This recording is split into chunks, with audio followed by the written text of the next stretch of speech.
कायद्याचा पूर्ण बाजार झाला आहे. टॉर्चर करून मर्डर केला, त्याची सखोल चौकशी झाली पाहिजे. CBI मार्फत जनता रस्त्यावर येते त्यावेळेस जनतेच्या भावनेची सुद्धा कदर केली पाहिजे आणि लोकशाहीने दिलेला हा एक अधिकार आहे. बीड जिल्ह्याच्या बाबतीत कायदा व सुव्यवस्था हा शब्द फक्त आता कागदावरच ऐकायचं आहे का असं वाटायला लागलं. बीड जिल्ह्यात कायदा सुव्यवस्था राहिलेली नाही आहे.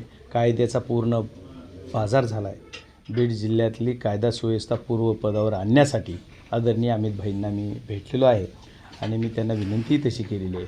हे जे आमचे संतोष देशमुख यांचा टॉर्चर करून मर्डर केला, त्याची सखोल चौकशी झाली पाहिजे CBI मार्फत, अशी माझी त्यांना मागणी आहे. ते म्हणले मी लवकरात लवकर पॉझिटिव्हली विचार करून आपण ह्याच्यामध्ये पॉझिटिव्हली बघतो.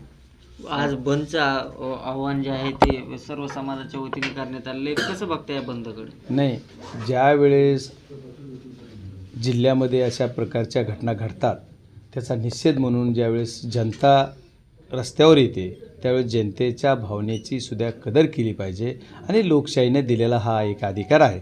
पण माझं सर्वांना एकच विनंती आहे की आंदोलन ज्या पद्धतीनं आपण शांततेनं बंद पुकारला तो शांततेनं पार पाडावा आणि आमचे सर्व लोक, बीड जिल्ह्यातली जनता सर्व पक्षाचे असतील किंवा सर्व जाती धर्माचे असतील, सर्वजण शांततेमध्ये ह्या बंद पार पाडतील अशी मला अपेक्षा आहे. 100% मला खात्री पण आहे की शांततेत हा बंद होईल.